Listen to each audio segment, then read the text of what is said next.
Hey everybody, welcome back to the LuckyDog podcast. This is your host, Elias Roush. This podcast is sponsored by EliasRoushMedia.com, photo, video, digital media production.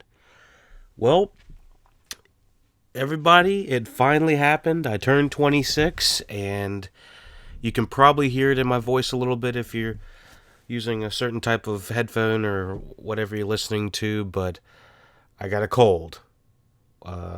Like the week after, or the week before I turned 26, which was last week.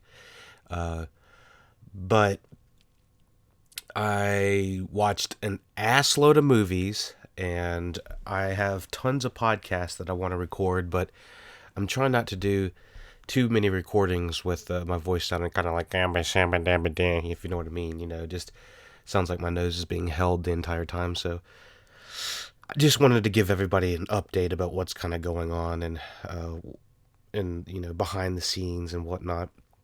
But The Outsider was an HBO series that I saw coming down the pipe and had some pretty big names attached to it. And I've been looking for some interesting not true crime, but just dramatic crime shows.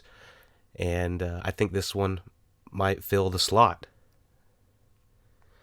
So here is the synopsis for the first episode of The Outsider.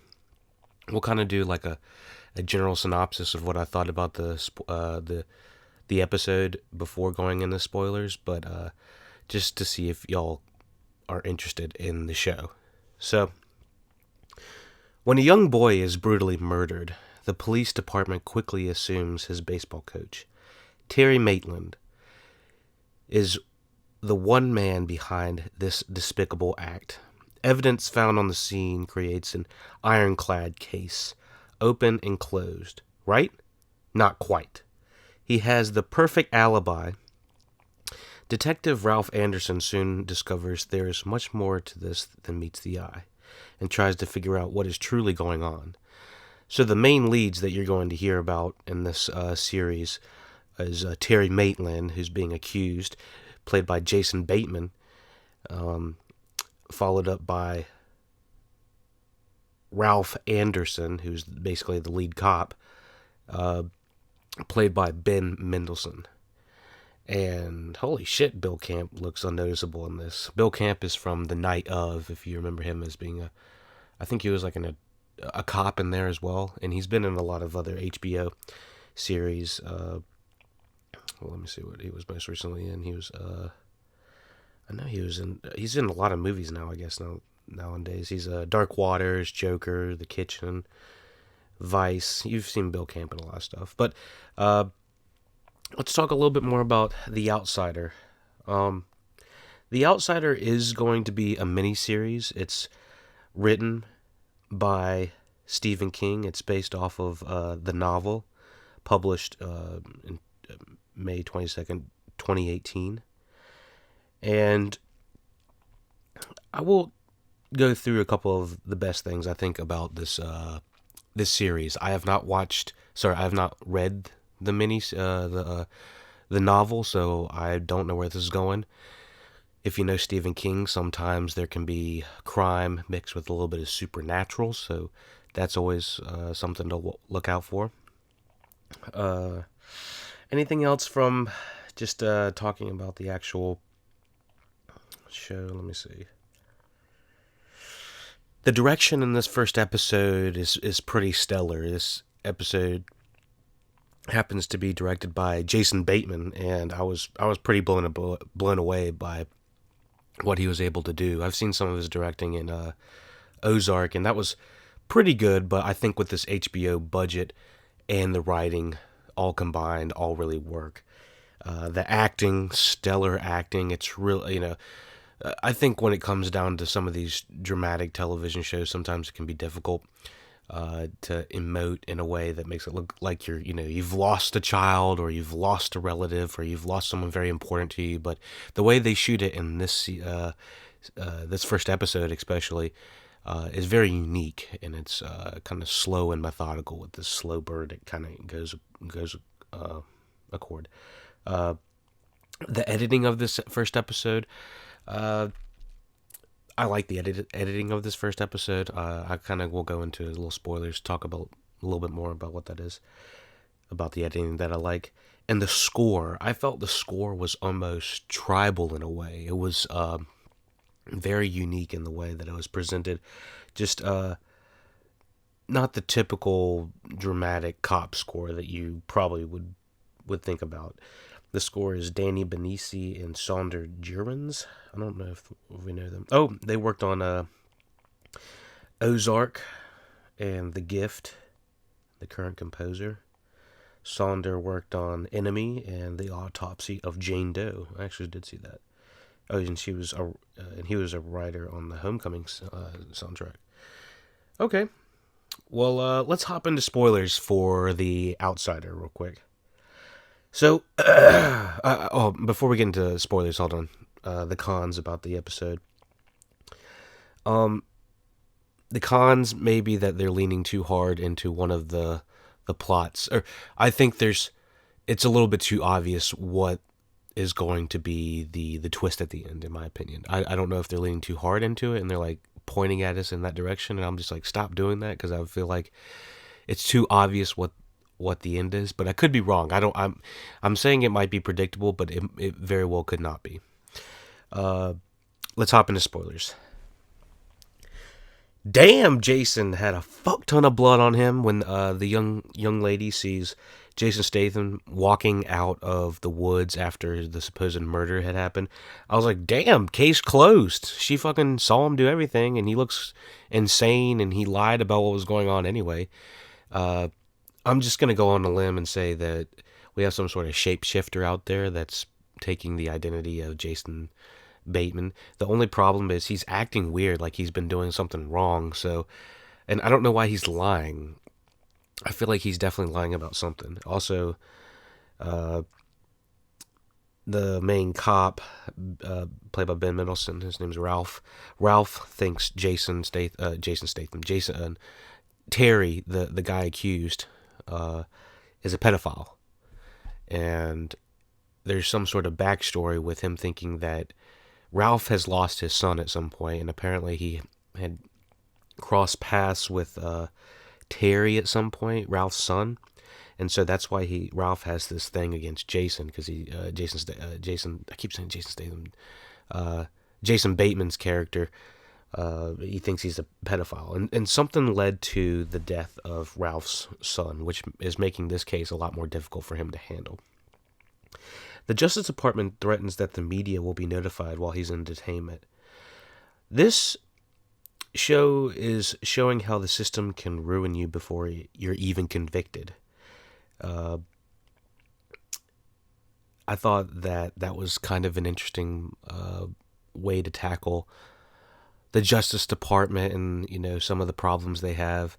They were very blunt in this episode about what they could do to you, even just by detaining you, not even saying that you're charged or guilty, just by detaining you in public around your family, friends, and neighbors.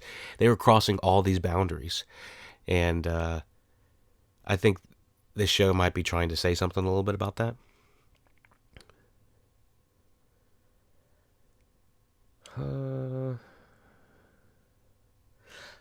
This show is showing many different perspectives of the quote-unquote killing and how it affects everybody around him, such as the family that's being affected, the judicial system that is being involved, his family that's being affected, and him being involved in like being taken to jail and stuff like that. Like we see some of the process of that. It's not quite as luxurious as the night of. I'd say the night of revels and just being stuck in jail and, not exactly solitude, but this is the kind of atmosphere it brings when you're there. I don't feel like this is quite doing that yet. We'll see. And prisoners want to fuck him up. So yeah, a lot of people just instantly want to just take this guy down because they automatically assume everything. And I mean, there's a lot of substantial evidence that looks like that. And then again, these people that could have been interviewed could have seen something else. They might not have been reliable.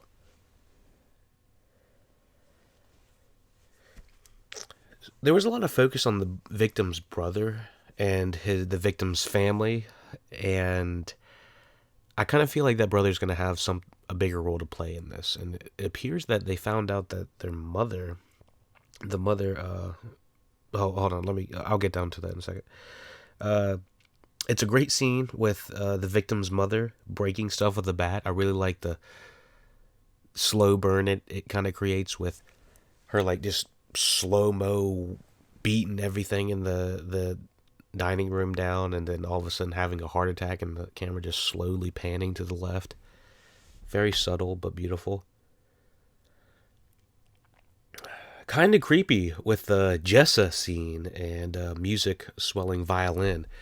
This has definitely got some horror aspects to this episode that they didn't quite lean into it all the way, but they built the suspense like something was going to happen.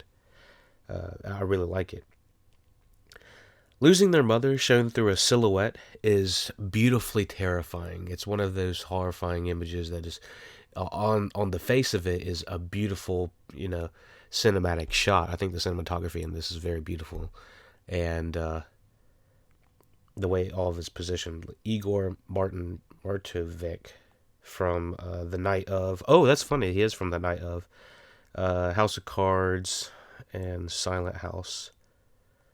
Let me see what he did on... He was cinematography on night of? Yeah, he was. So, it's kind of funny. We were just talking about that.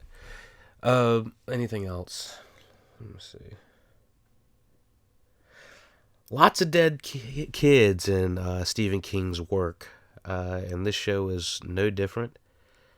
I think the body count for this first episode is the victim, if you want to count the Ralph's son who died, we don't really know how, and the victim's mother. I was not expecting us to lose the victim's mother, which makes me feel like the brother is going to have a much more significant role into it. So it sucks.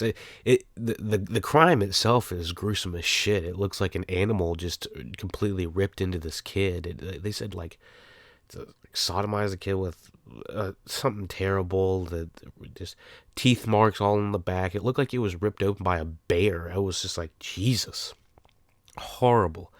So when you see Jason Bateman walking out of the woods all bloody as fuck and running into strip clubs to change to look like a howdy doody guy, and then all this weird side plottage of him going in a taxi and making sure that he's seen, it's very odd and very strange, and they call attention to it, obviously, so, which makes me think that there's something else controlling Jason Bateman. What if he had I don't know if there's like a twin. It looked like there was a guy under a hood in one of the scenes outside of the houses that was staring at, I think, Bateman's wife in this. And I keep saying Jason Bateman because I can't think of the main dude's name. It's Terry Maitland, and I can't think of that. He's always JB to me. So, but yeah, I was very impressed with everything. Technically, I'm glad I got to do a quick podcast on it because I can't wait to start the next episode. So hopefully y'all like checking out some of this dramatic horror Stephen King scary spooky miniseries-ness on HBO if you got it. We cannot do this without you and your support. Thank you for listening to the LuckyDog podcast. Be sure to look out for all the new LuckyDog podcasts coming down the tube. I've got tons of new podcasts I'm going to record as soon as I'm 200%. It should be very soon. I'm on like the very tail end of this head cold, and it's been sucking so much ass. So I'm ready to feel better. But thank you. Thank you for watching. Thank you for listening. Whatever you're doing, supporting the LuckyDog podcast always helps. Thank you, and take it easy.